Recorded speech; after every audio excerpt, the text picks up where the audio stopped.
Hey, how's it going, YouTube friends? It's me, Never, your furry guide to the movies and more, and you're watching The Never Show. Yes, the only show with lemon-scented limes, lest I forget, and the only show with a supernatural, super awesome third eye. And I've got a confession to make. The law has been broken. He who breaks the law must go to the house of pain.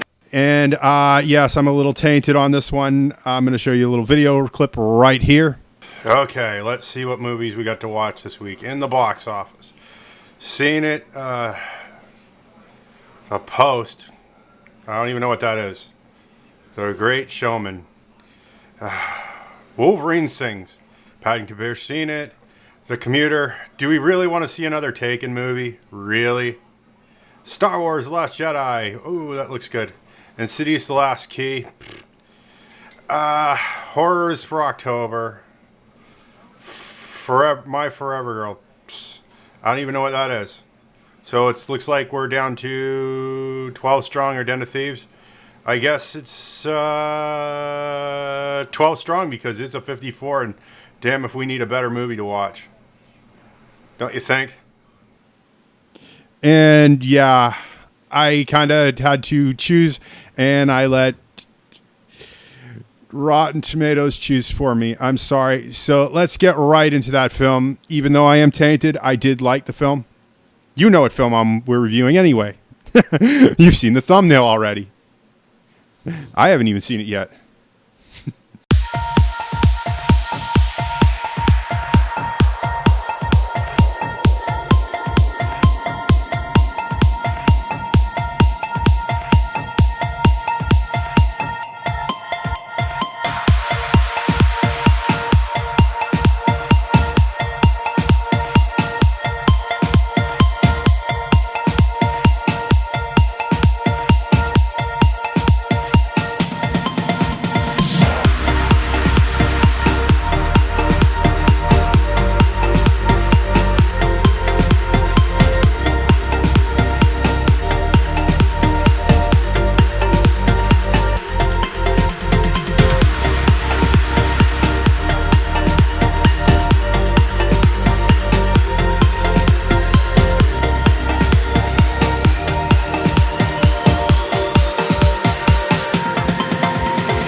And today's movie is 12 Strong. It is an R-rated movie. It is 2 hours and 10 minutes. Did not feel it at all. I loved it.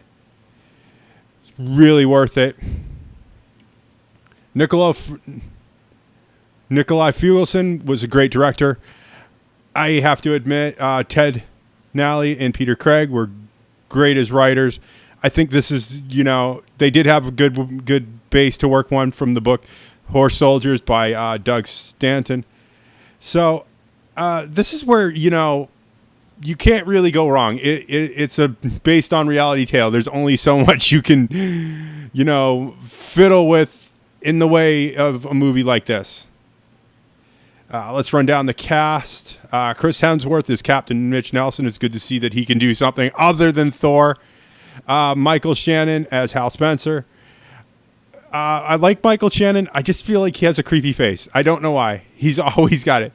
Michael Pena. It's good to see him do something outside Lego Ninjago and Ben Chips, which, oh, God, the less I say about that movie, the better. Naveed Negev Ben as General Dosum. Okay, there's a lot of people here who have really weird names. I'm going to try to go through them as quickly as possible.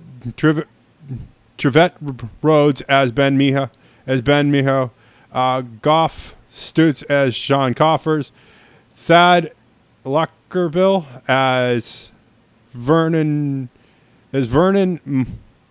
Michaels, I believe that's how it's pronounced.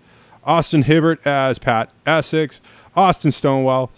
There's a lot of people here who are great actors. I can't see why I should read them all. I mean, there's not a lot of people who stood out in this movie because, it's based on reality. These people were playing people, and I guess they really did do a good job.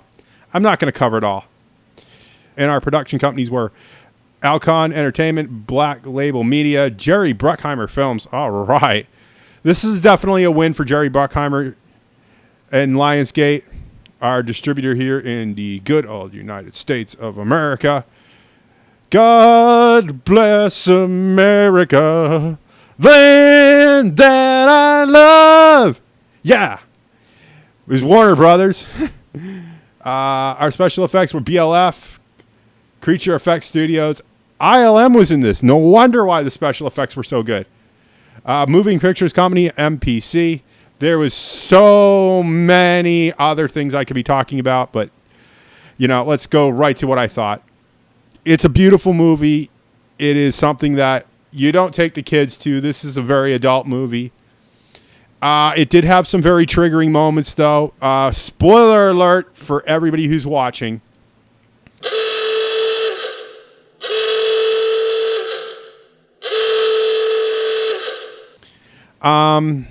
There are two scenes where Al Qaeda members suicide bomb, and they are very disturbing. This is not a movie for children. Do not take your kids to this. It's a great movie, but make sure for the older. It's more for the adult. Keep it that way, I can't say more about this. It is a decent movie. There's no reason to spoil it. So much better. Chris Hemsworth doing something that where he is a consummate actor. Him being really tethered to the Thor franchise. I wasn't expecting this from him. So, yeah, I liked it. I definitely see this as a TV watch because I do believe this will be on the History Channel or FX sooner or later. Do I see this as a DVD buy? No, because it did trigger me, and the whole watching terrorists explode themselves, doing the Allahu Akbar thing and blowing themselves up is a little disturbing, and I don't want to see that again. So I'm going to pass on a DVD buy, but I am highly recommending that when this comes to Redbox, if you haven't seen it, make it a rental. I don't want to see this again in the movie theaters. 9/11 and all that, and Al Qaeda. I lived that. I saw that happen on TV. I just don't want to watch it again. And I can understand why people didn't like this and why it is, a 7.1 and a, 54% on Rotten Tomatoes. People don't want to relive this, and I can understand why it is. I don't want to keep reliving those problems again. There was a little bit of a problem with the level of heroism in this movie that people keep complaining about, but this is sort of what happened. 12. People are saying it's tough to take seriously, but I guess this is what happened, and I think this is how things went down. It is best to the recollection of the writer. And these soldiers didn't get, awards for this. They didn't get medals. They were the first people into Afghanistan. And there's only a statue in their honor. So, for what it's worth, I think this movie is a loving tribute to them. So I'm not going to say bad things about it. So if you like what you see in here, click that like button, even though it doesn't matter anymore. Remember, all comments are 100% guaranteed response. Tell me your realities, your fan fictions, whatever you want. Tell me I'm a smelly kitty head. I've had that happen. It's actually hilarious. And it'll make me laugh. Remember to use the hashtag private if you want to keep it private. You don't know how many people I do talk to on a regular basis through the portal of YouTube as people who just want to have somebody to talk to and tell stuff to because they don't have anybody else in this world. And I'm willing to listen. But remember, keep it real. I can smell a lie like a fart in a smart car. I have to ask, so let's just get it over with. Please think about becoming one of our patrons on Patreon. We really could use your support at this time. YouTube is an imperfect platform. The rules are what they are now, and we just have to live with them. So please think about donation. You don't realize how little I have to do so much. Every little bit helps. Please make sure that if you do donate, that you put your YouTube URL in whatever box you're filling out, and your Instagram or Twitter name. We'd like to promote you. because we like to give to those who give to us. If you like what you see in here, please click that subscribe button. Subscriptions mean everything now, and we cannot do it without subscribers like you. And I have to say thank you for everybody who's joining the channel. Make sure you also hit that little bell icon. Ding. And I will see you all in the next movie review. Bye.